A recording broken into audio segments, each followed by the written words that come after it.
Peace be upon you. May Allah's mercy, peace, blessings, forgiveness, pardon, and all goodness be upon all of us.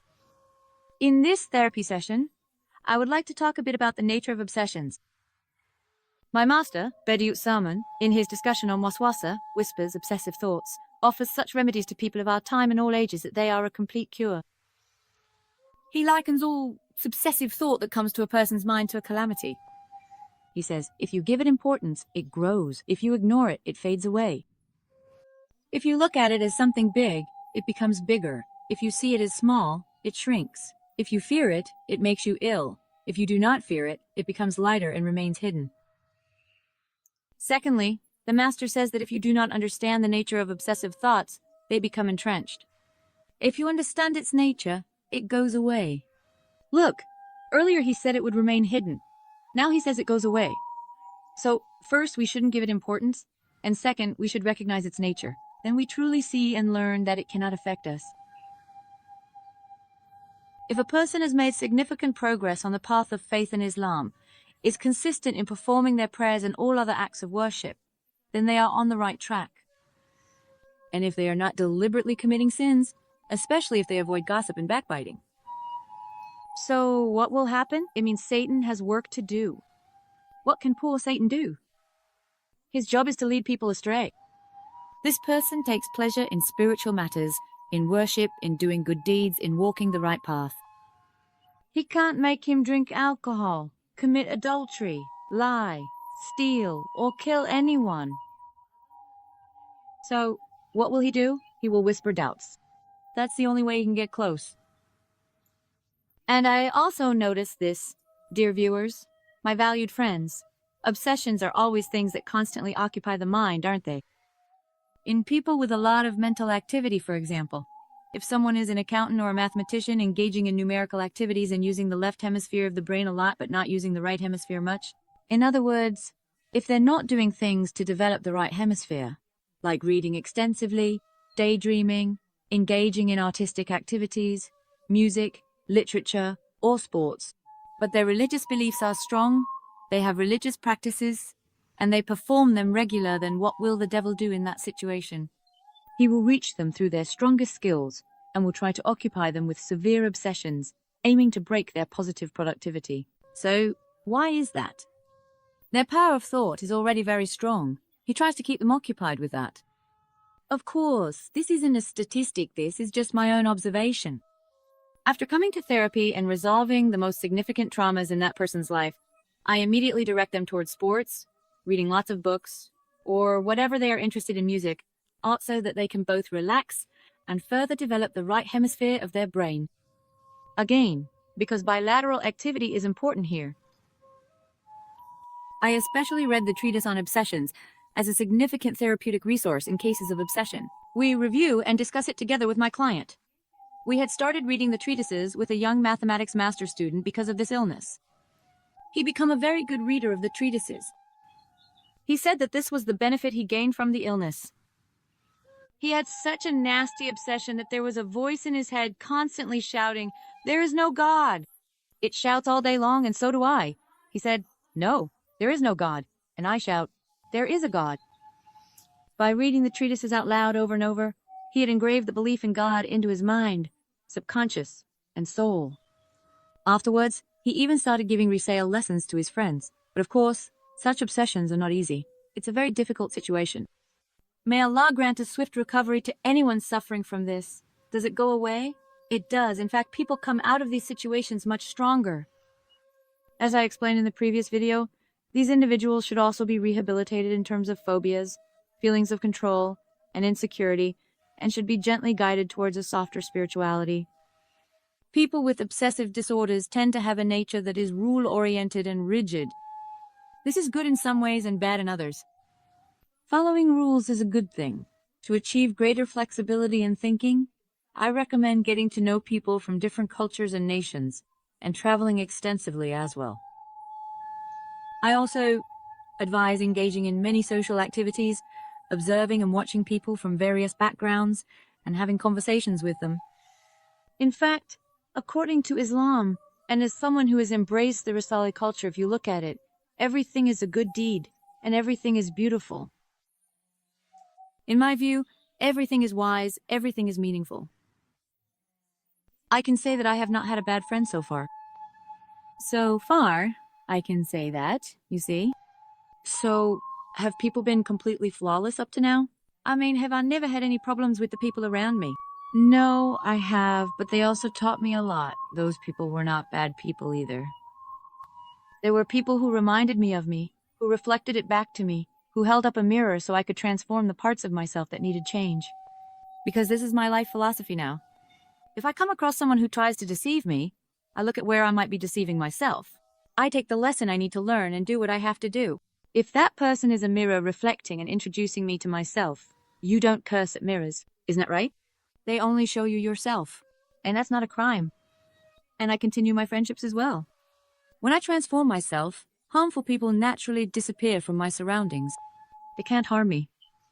Instead, I attract new people into my life with new energies. If I have good intentions, most of the people around me will also have good intentions.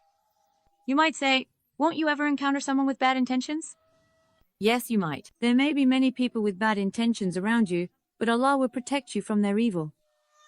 Even if the world turns into hell, He will create a paradise for you within that hell. Believe in this, as long as you remain a good person and do not give up on your intention to do good. This is what I immediately think. I mean, even if I were to see or watch a lot of evil people, at this point, I couldn't deal with their wickedness. Even if I wanted to, I couldn't be bad, I couldn't do evil. In fact, I wouldn't even feel any desire for revenge. Not at all. That's why I immediately entrust it to Allah. I seek refuge in my Lord, just like a baby seeks refuge in its mother's loving arms.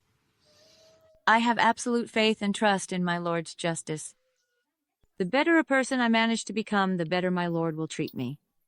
Never have any doubt about this. So, all of you can think this way, because He Himself says so in a Hadith Qudsi. I am as my servant thinks of me, He says. So, everything depends on me. Everything.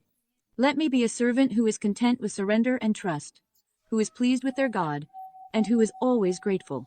Let us say, may I be someone who loves and is loved, inshallah. My Lord is so great. He possesses infinite beauties. Every kind of solution, remedy, and healing is with Him and from Him. Our mathematician girl used to say while praying, especially during the obligatory prayer, a lot of naked images come to my mind, teacher, she would say, and it makes me mix up the units of the prayer. I told her, never stop performing your prayer, my dear, and never repeat it over and over again. It wants to make you give up. Say, my prayer conforms to one of the 4 schools of thought, and I am at peace with it, and pray out loud, focusing your awareness only on the meanings of the surahs. Learn the meanings of the surahs. That way, your concentration will become stronger. Let the bad images flow away, don't pay any attention to them. Recite the verses about doubts as the additional surah during your prayer, and learn their meanings as well. And absolutely continue with your prayer and trust in Allah, because in verse 153 of Surah Al-Baqarah, it says, seek help from Allah through patience and prayer. Indeed, Allah is with those who are patient, it declares. One of the remedies for this illness is patience. I mean, you need patience to overcome obsessions. I told you, my child, you should do the same. Because Satan wants to wear you out and make you give up. Prayer is a strong protective bond between you and Allah. If you leave this protective zone, He will try every way to capture and possess you. I've never seen anyone improve by giving up prayer due to their obsessions. They actually become worse. But if they are patient, they can overcome this test and become very strong. Their faith becomes stronger. What doesn't kill you makes you stronger. Remember this. In life, let's always try to be tolerant, well-intentioned, thoughtful, and grateful people. Do you know what the most fundamental and important feeling underlying OCD, obsessive-compulsive disorder, is? The feeling of needing to control? The inner voices of people with this disorder are rule-oriented, authoritarian, rigid, and disciplined. A person's inner voice may also be the voice of a parent they internalized during childhood. A child can internalize a parent who pressures them, sets strict rules, and causes them distress. When raising our children, if we adopt a very accusatory and frequently critical attitude toward their mistakes, and if we excessively emphasize concepts like shame and sin, unfortunately, we can end up fostering an obsessive and depressive character. Please, all parents, let's approach our children with love, compassion, and understanding when it comes to raising them. Just like the way our Lord approaches His servants. Just like the beautiful character of our beloved prophet. Obsessions are actually just the exaggerated forms of feelings that exist in all of us. That's why Islam always advises moderation, in other words, maintaining balance. Look, Satan first plants doubt in the heart. My master explains this very beautifully in the section about waswasa, whispers of doubt. He says, first, doubt is cast into the heart. If the heart does not accept it, this turns into cursing or insulting God. He brings to the imagination certain filthy and indecent depictions of a blasphemous nature. He tries to make the heart cry out in despair and fall into hopelessness.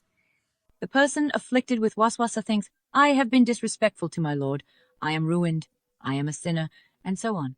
With feelings of guilt and shame, he withdraws from the presence of his Lord and falls into heedlessness. That's why, especially in obligatory acts, it constantly gives waswasa. I have had clients who said, I performed the evening prayer 5 times. The master says, don't panic. He says, what comes to your mind is not a deliberate conscious blasphemy against Allah. It is imagination. Imagination. Simply imagining. Words of blasphemy. Just imagining them, or having them come to your mind, does not make you a disbeliever. Just as killing someone in your imagination does not make you a murderer, even if all blasphemous things come to your mind, you are not considered to have fallen into disbelief. Because your heart is very disturbed by this. This does not belong to your heart. Understand that there is no sin for you here. This comes from the center of whispers called the satanic suggestion next to the inspiration of the angel within your heart. They are right next to each other. There is inspiration from an angel, and there is inspiration from a devil. So what is the real harm here? The harm is in you thinking you are harmed by it. It does not actually harm you. Know this, says the master. Just as the waste that remains in your intestines does not harm your prayer. Let me give another example. If the image of a snake across from you is reflected in the mirror you are holding, does that snake in the mirror harm your hand? Impossible. Or, let's say, a filth reflected in the mirror. Does it make your hand dirty? It does not. If the coal dust around a diamond does not harm the diamond, then, in the same way, even if Satan has an actual or essential existence either externally or internally, the arrows he shoots and the images he sends have no real substance and cause no harm. You have just started your prayer, bringing the Kaaba before your eyes. You are performing your prayer with reverence. Suddenly, your imagination brings bad things to mind. Yes, sometimes it can do that. But this is just an association. Look, this is just an association of many thoughts and imaginations. When you come to your senses, immediately pull yourself together and return to your prayer. Don't deepen your worry here. Don't give Satan any material to work with, because these kinds of associations come to you involuntarily, and you are not responsible for them. If, while imagining yourself praying in the Kaaba, Satan throws a bad image into your mind and thoughts, there is no blame, no responsibility, and no sin in that. Just don't panic and think you've been harmed, and don't harm yourself because of it. This is very important. In other words, if you think that waswasa is harming you, then it does. In reality, it never harms you. Know this, waswasa does not harm me or my faith. When Satan gives waswasa, he also approaches from the right side. A person who seeks to perform the best deed can reach such a point that, in his effort to find and do the best, he may fall into the forbidden. Sometimes, in pursuit of a sunnah, he makes you neglect a wajib. For example, someone who does not regularly perform night prayers might say, it is more virtuous and sunnah to perform the witr prayer during tahajjud. Then, when he cannot wake up, he misses the wajib. Did the prayer I perform count as valid? Was this or that deed of mine valid? No, it wasn't quite right. Wanting it to be better, he keeps repeating the prayer, and this time ends up neglecting the obligatory one. Now, whatever Allah commands is good, whatever He forbids is bad. Did I perform this deed as Allah commanded in the Sharia, following the rules of the Sharia? I did. We shouldn't let ourselves be plagued by doubts, wondering whether it was valid or not. But at the same time, we shouldn't become arrogant or fall into conceit by thinking, was it accepted? Look, this is important. So we shouldn't worry about whether it was valid or not. There's no point in creating doubts here. If you did it according to the Sharia, then it's already done. Just accept it as it is. But this is actually the point we know the least about. We don't know whether it's been accepted or not. For example, I do this many good deeds, I perform this many prayers, I do this much charity, and so on. We shouldn't become proud of these or fall into conceit. Has it been accepted? Since we're not sure whether it's been accepted or not, we should always say, O Lord, accept our good deeds and acts of worship, O Lord. We should pray for this. In other words, we shouldn't rely on our deeds. That's what conceit means. It means trusting in your deeds. When it comes to matters of faith, a person may mistake the doubts that come to their imagination as if they were actual doubts in their mind. And that person's faith has been corrupted. They say, oh no, I've lost my faith, and become very upset. Just as imagining disbelief is not disbelief, merely thinking about disbelief is also not disbelief. In the same way, imagining misguidance is not misguidance, and contemplating misguidance is also not misguidance. Because both imagination, that is, envisioning, supposition, that is, assuming, conceptualization, that is, picturing something in your mind, and contemplation, that is, thinking, these are all different from the mind's affirmation and the heart's acceptance. They are, to some extent, free, and they do not heed the partial will. But affirmation and acceptance are not like that. They are subject to a standard. However, if something unnecessary is repeated over and over, becoming ingrained, then a real doubt may arise from there. A person prone to obsessive thoughts may confuse essential possibility with mental possibility here. In other words, if he sees something as possible in its essence, he also assumes it is possible in the mind and considers it intellectually doubtful or uncertain. For example, at this very moment, the Black Sea might sink into the ground, and with that essential possibility, it is conceivable. However, we are certain and judge that the sea is in its place. We know it without a doubt, and that hypothetical possibility, that essential possibility, does not cause us any doubt, does not bring about any uncertainty, and does not undermine our certainty. For example, it is essentially possible that the sun might not set today, or that it might not rise tomorrow. However, this possibility does not harm our certainty, nor does it cause us any doubt. In reality, it is possible that it might not rise or might not set. The possibility of these things happening already exists in their very essence. In other words, these do not harm my faith and do not cause any doubt. In the same way, the matter of the end of worldly life and the beginning of the afterlife, which is among the truths of faith, is an essential possibility. That is, doubts arising from the mere possibility of something do not harm the knowledge we firmly believe in with faith. There is a rule in both the principles of religion and the principles of Islamic jurisprudence. It is said that any possibility that does not arise from evidence has no significance whatsoever. So why do such harmful and disturbing doubts come to believers to this extent? What is the wisdom behind this? As long as it does not become excessive or overwhelming, the essence of doubt actually causes one to remain alert and vigilant. In other words, you will always stay awake and on guard. That is why Allah gives it. It drives you to research and learn many sciences. In this way, the believer casts off indifference and abandons laziness. For this reason, the all-wise ruler has given doubt into the hands of Satan as a whip of encouragement in this world of trial, this arena of competition, and he strikes it upon the head of mankind. If it becomes too distressing, one should complain to the all-wise, all-merciful one, and one should say, I seek refuge with Allah from the accursed Satan, and in the name of Allah. One should recite the prayers that begin with Bismillahil-Lazi, Ayat al-Kursi, Surah al-Falaq, Surah an-Nas, Jawshan al-Kabir, Qasida al-Burda, and the companions of Badr can also be recited. Look, these are very effective against intrusive thoughts. I had a client in therapy who heard about and learned the Jawshan. It became a habit for her. She would say, now I make sure to finish a Jawshan every day. MashaAllah, there was no trace left of her illness. In other words, over time, these people become the best readers of Jawshan and the Tesbihat. Regarding the Tesbihat, my master says, it is an important branch of taqwa. Yes, again, in the treatise for the sick, my master says, O patient seeking a cure for your pain. There are two types of illness. Some are real, and some are imaginary. As for the real kind, the wise healer of majesty has stored a cure for every illness in the great pharmacy that is the earth. And those cures, he says, actually seek out the illnesses. Now, this is very important. That is, he says, in that great universe, on the globe of the earth. And he sees the entire earth as a great pharmacy. The master says that he has stored a cure for every illness there. And he says those cures actually seek out the illnesses. What does this mean? If Allah is forgiving, then His servants must have sins so that Allah can forgive them.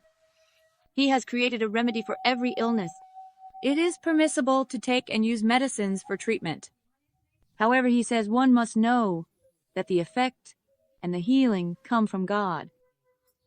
Just as He gives the remedy, He also gives the cure.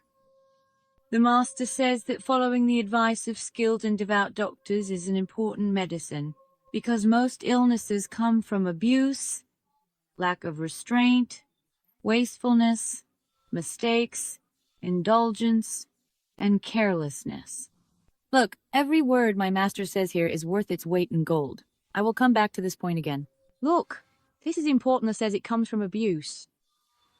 So, in many illnesses, what are the things we are abusing? That is, when we abuse our feelings, our thoughts, all our perspectives, when we subject everything to misuse, when we excessively and unnecessarily expose our faculties to forbidden, sinful, and prohibited things, when we do not practice restraint, when we do not exercise self-control against what is forbidden. And wastefulness, when we waste our lives, waste our faculties, and spend our time in sin. And from mistakes, he says from all mistakes and from debauchery, in other words, it comes from the forbidden sin, from mistakes and carelessness, he says, every single word is golden. In other words, its source is clear, that is, obsessions. A devout physician will of course offer advice and give counsel at the legitimate outset. He gives many recommendations. He prevents abuse and wastefulness, and offers comfort. The patient trusts in that counsel and comfort, and his illness is alleviated. Instead of distress, it brings relief. But if it is an imaginary illness, its most effective remedy is to not pay it any attention, he says. Look, the Master repeats this in the treatise for the sick. Earlier, I mentioned the treatise on obsessions. In other words, you should not give it importance. The more importance you give it, the more it grows and swells. If you do not give it importance, it shrinks. Just like when you bother bees, they swarm around your head. If you ignore them, they go away. Similarly, the more importance you give to an illusion caused by a rope swinging in front of your eyes in the dark, the bigger it becomes. It can even make you run away like a madman. But if you don't give it importance, you see that it's just an ordinary rope and not a snake, and you laugh at your own panic. If this imaginary illness persists for a long time, it turns into reality. In overly anxious and nervous people, it is a terrible disease. They make a mountain out of a molehill. Their spiritual strength is broken. Especially if they encounter merciless half-doctors or ruthless physicians, their anxieties are further provoked. If he is wealthy, he loses his wealth. If not, either his mind goes or his health goes, it says, look. Yes, this part is very important. Do you now understand the importance of doctors who know their religion and are experts? I had a young musician client here who suffered from severe social phobia and obsessions. It just came to my mind now. And he told me that he had gone to a psychiatrist who was non-believing and used alcohol. In other words, that's who he ended up with. He went there to get medication. At the end of the session, the doctor called his father. Called the boy's father. You need to put money in this boy's pocket. He should eat, drink, go out, and have fun. He should also see some women. He's so withdrawn. Of course. He misled people by saying, of course, he'll have social phobia. The kid says to me, I did all of it, teacher, he says. I ate, drank, went out, had fun, and saw women too. But neither my social phobia nor my obsessions went away. On the contrary, these things actually got even worse, he told me. I couldn't believe it. I asked, did a doctor really say this? He said yes. Again, while using psychiatric medication, look, the doctor himself prescribes it. I've heard stories of clients who drank alcohol at the same table with their doctor. Supposedly, that's going to cure him of social phobia. You can't take alcohol and psychiatric medication at the same time. Doesn't the doctor know this? I said, how could he do such a thing? I mean, I was in shock. As such, he already felt terrible. He says after that I never went to that doctor again. Yes, dear viewers, the Master explains the nature of obsessive thoughts very beautifully in his treatises. Especially, I couldn't pass by without sharing this topic. Listen to these points over and over again.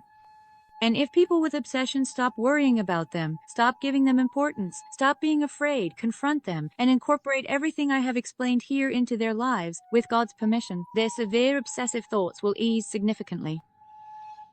But there is no one who is completely untouched by obsessive thoughts. Is there anyone whom the devil doesn't approach? As I said, obsessive whispers are from the devil, as stated in the hadith. Everyone experiences them. But the important thing is not to turn this into an obsession, and especially not to let it turn into compulsions. Inshallah, I recommend that you lead a peaceful, comfortable, and happy life, following the noble sunnah, adhering to the sharia, and adopting the beautiful character of our beloved Prophet, and that you have good days ahead. Please don't forget to leave a like. Yes, our friend is reminding you don't forget to leave a like, he says. Yes, we would be happy if you remember to do that. Thank you. I wish you a good day. Take care of yourself.